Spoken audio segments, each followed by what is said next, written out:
Na economia, a coisa está indo muito bem, obrigado, pelo que parece, né, Nakagawa, até o momento. O IBCBR, que é tipo uma prévia do PIB, surpreendeu positivamente. Sim, o dado de abril que a gente conheceu mais cedo mostra um crescimento da atividade econômica maior do que se esperava.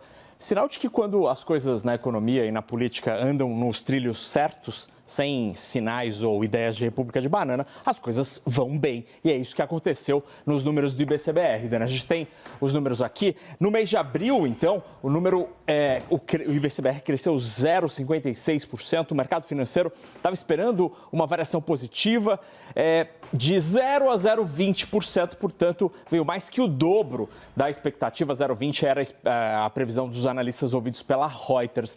E quando a gente olha ao longo dos últimos meses, é possível observar que a economia brasileira tem tido aí momentos de altos e baixos. Novembro teve uma queda mais expressiva, de mais de 1%. Foi um pouco da ressaca do pós-eleição, quando algumas das medidas adotadas ali no meio do ano passado começaram a ter o efeito um pouco menor.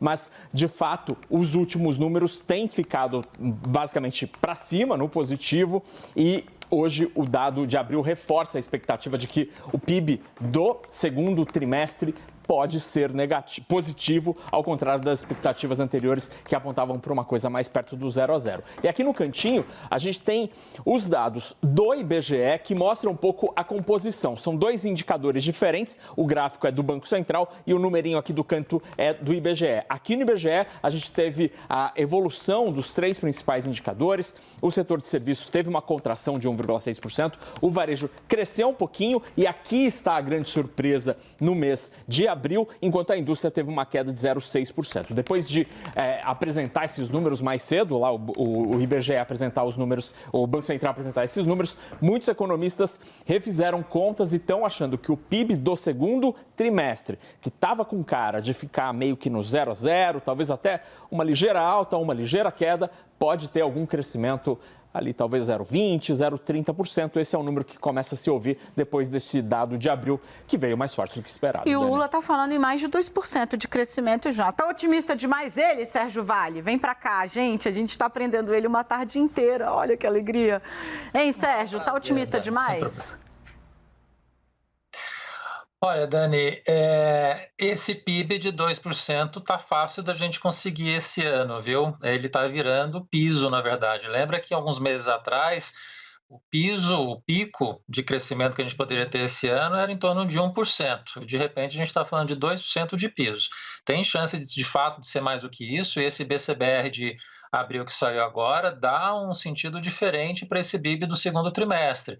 Ele cresceu com muita intensidade por conta do agro no primeiro tri, havia uma expectativa de que por conta disso tivesse um efeito estatístico, você caísse no segundo tri, mas a sinalização é que o agro continua ainda bastante forte no segundo trimestre, ainda o terceiro trimestre pode continuar forte por conta especialmente de milho, e a gente vai ter um cenário que de fato o PIB está caminhando para surpreender ainda mais aí nas próximas divulgações. Sérgio, tem uma questão aí que está atrelada a PIB, etc. e tal, que é juro, né? O Lula está falando que o juro está começando a comprometer a capacidade da economia de engrenar, etc. e tal. O varejo entrou com tudo e, aparentemente, né, os bancos também, as empresas, estão tendo uma espécie de consenso aí de que está chegando a hora de derrubar o juro, alguma sinalização. Pesquisa do BTG Pactual está mostrando que 61% do mercado está projetando queda de juros a partir de agosto. Aqui a gente tem o resultado da pesquisa do BTG Pactual, então eles estão... O Sérgio ele e o AO de Justiça Seja Feita foram os primeiros. Matéria está em destaque no site da CNN Brasil. 30% dos entrevistados acreditam que a queda deve começar em setembro, né? A próxima reunião do Copom, segundo 79% dos participantes da pesquisa do BTG, acreditam que o comitê vai afrouxar o tom do comunicado, iniciando ainda o corte juros já no segundo semestre. Sérgio, justiça seja feita aqui, você foi precursor aí dessa previsão, digamos assim, de juro caindo aí já a partir de agosto. É o cenário que para você está cada vez mais claro mesmo, é isso? Eu acho que sim, Dani. Acho que é segundo semestre. Eu acho que a essa altura não dá para a gente, de fato, cravar que vai ser em agosto, né? A gente vai precisar ver na decisão da semana que vem do Banco Central como é que ele vai sinalizar. E eu tenho a impressão, Dani, que vai ser um pouquinho mais lento, tá? Ele vai sinalizar um afrouxamento, uma melhora da inflação agora. Eu ainda tenho a impressão que talvez seja mais para setembro que ele vai começar a cair a taxa, né?